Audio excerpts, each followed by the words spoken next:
Ladakh is a mountain desert across the Indian Himalayas. In the rain shadow of the mighty mountains, it's so high and dry that it's often called moonland.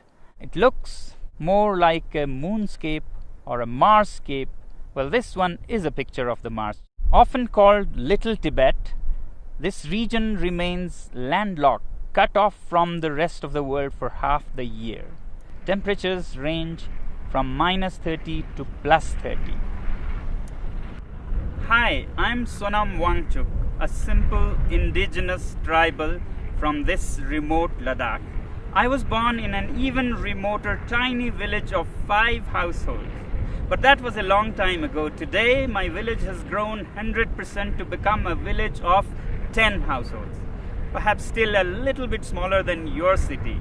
We had no schools in our village, so I learned from the farmers, from the rivers, trees, animals, and above all, from my mother. I picked up English and other languages from the radio and meeting people from different countries. Later went to some schools and finally finished mechanical engineering. We love our Ladakh so much that while my engineering schoolmates went to Bangalore, Mumbai and the Silicon Valley, I came back to Ladakh and started solving problems of the people. Children's problems in school education, people facing harsh cold winters, and farmers facing water shortage in the face of climate change. I've been doing these things for the last 30 years and the world has been very generous. They have not only acknowledged but admired my work with various awards in different parts of the world. But today I have come here not to talk more about these things but to share with you a bigger challenge that Ladakh is facing and to seek your support in solving our problem. Yes, you can solve our problem, and not only that, you have the power to even avert a world war. Let me explain how. This is Ladakh. You see the famous Indus River flowing, and over there the dark mountains. Across that are the valleys of Nubra and Changtang, where we share our border with Tibet, which is now occupied by China. You may have heard that for the past few weeks, Chinese army has intruded deep inside Indian territory. This has been happening over years, and our shepherds who raise the famous Kashmir goats have lost a lot of their pastures and are in deep trouble. Now, the Indian army is there in large numbers across those mountains, matching China's soldier to soldier, bullet to bullet. But I don't think that is a solution. Both these countries are nuclear powers. And push comes to shove, India doesn't need all of its 160 nuclear weapons to raise all Chinese cities, and vice versa. And that could soon escalate into a full-fledged world war, World War III. Therefore, I have come to seek your support in solving this.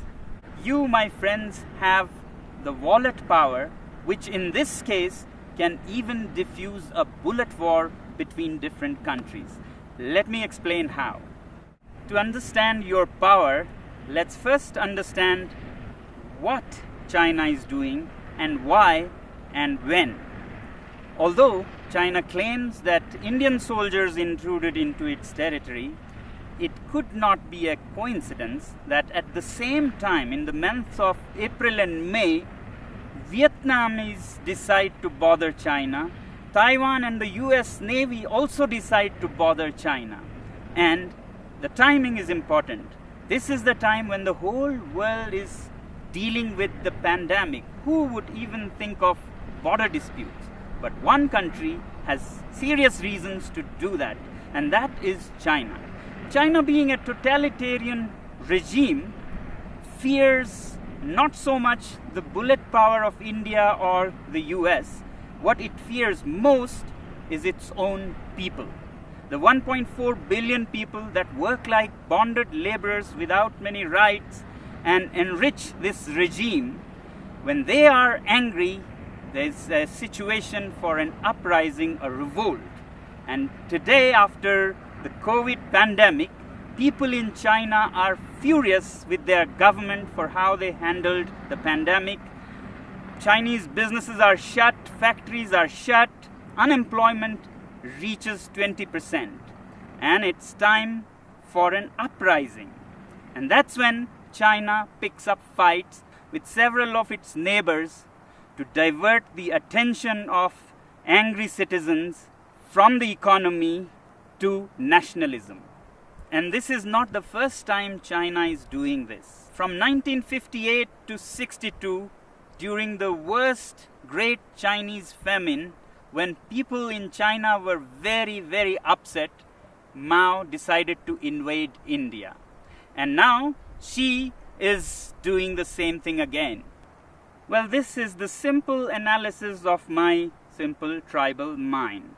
If this be the case, then we, the citizens of the world, should use our wallet judiciously and hit China where it hurts most, the economy. If enough people around the world decide that we will no longer buy Chinese goods and sponsor this regime, then that will see their worst nightmares coming true. And I think this is the only way we can bring the Chinese regime on the discussion table for peace dialogues. We must always clearly remember that when we say China, it's the regime and not the civilization, not the people. In fact, the Chinese people are themselves the greatest victim in this. And that's why, my friends, I've come to seek your support. We use so many Chinese products, software, hardware, from apps and software that sends millions and millions of dollars to China to products like clothing, phones, computers. If we boycott these goods, it'll send a clear message to China that the world is not happy with you. But is it right to boycott goods from a particular country? When normally not, when it is among equal partners. But my simple tribal mind says that China is not a normal country. If the world was a club of peaceful sheep, China is a wolf in sheep's clothing. It doesn't respect the rules of the game. It's a totalitarian regime run by a clique. It's not representative of its people. In fact, its people are just an instrument for its expansionist ambitions. It doesn't respect international customs or bodies like the WHO, and we saw because of its behavior how the COVID spread so much and caused so much suffering. Yet, we, the people of the world, also have double standards. We overlook everything and just want trade with it.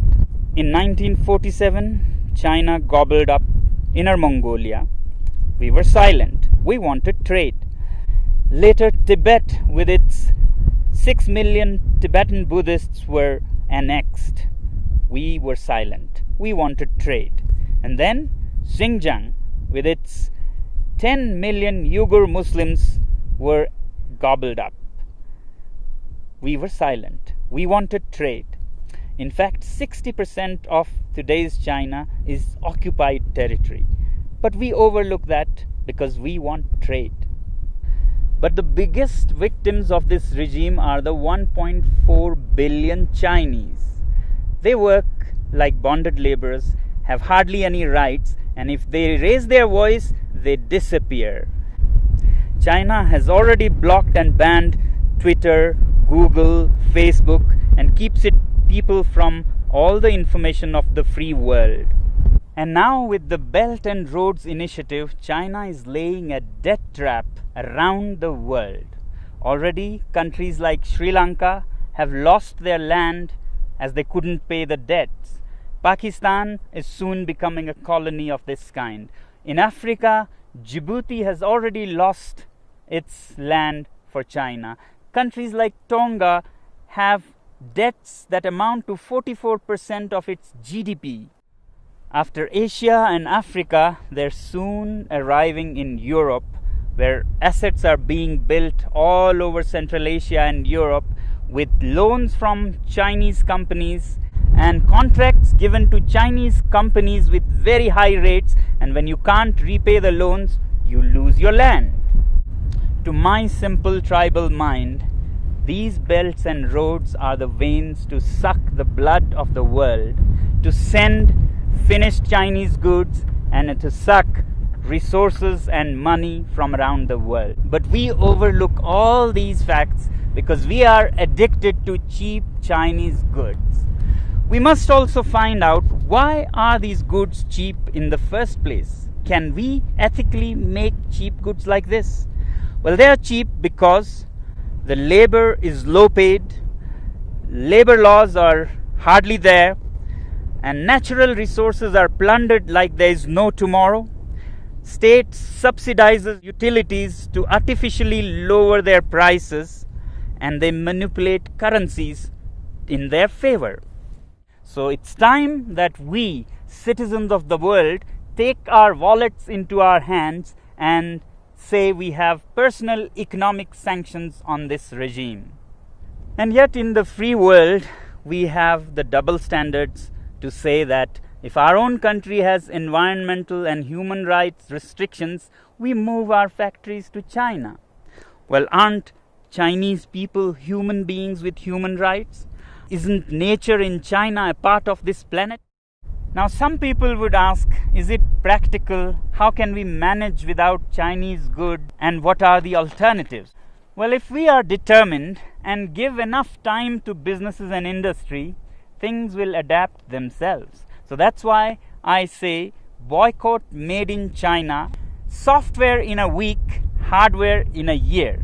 So your software apps like TikTok, Hello that you have on your mobile phones, you can immediately uninstall and uninstall in millions so that China gets a message.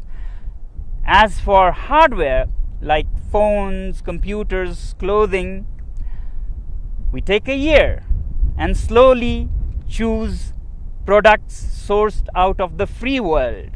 And my simple tribal analysis says that if you give time and clear determination, then businesses will adapt. A new ecosystem will develop where there'll be enough goods to cater to people who don't want to buy Chinese goods. Just like vegan people or Jain community, they don't eat certain things, they don't go hungry. Businesses adapt and they get what they want with time.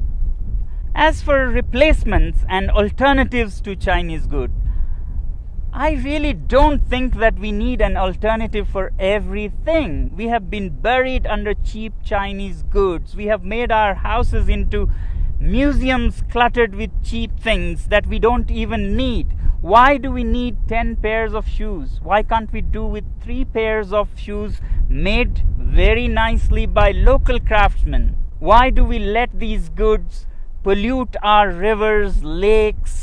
Can we learn to live simpler? These lockdowns have actually taught us that we can be happy with much less. So can we also think out of this box and talk about a simpler life with local products? If you want to learn more about how to live happily with simpler lives, please look up our movement, ilivesimply.org. You may not agree with me, but if we keep appeasing China because of our addiction to trade with it and overlook everything else, my simple tribal mind says that we might even be repeating history. How in the late 1930s, the British government led by Chamberlain kept appeasing Hitler and giving in to its demands, finally led to the Second World War. If we continue on the same path, we might either be leading the world to a third world war or a world dominated and colonized by China. Let me help you understand further what our addiction to trade with China can land us into. Here's a story of the great Indian monkey trap. Man puts a sweet bait into the pitcher and then ties this pitcher to a tree with a very small opening. And the monkey comes, puts his hand into the pitcher, grabs the sweet. As it closes its fist to grab this bait, the opening is so small that a closed fist cannot come out of its mouth.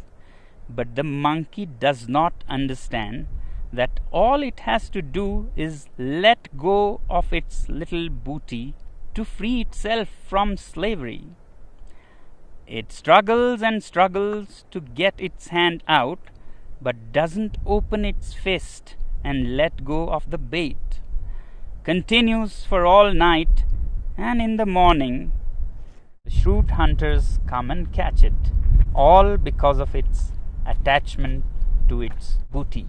I hope we are more evolved than monkeys and can let go of such baits. Well, this is all that the last citizen from the remotest part of the planet can say. The choice is yours.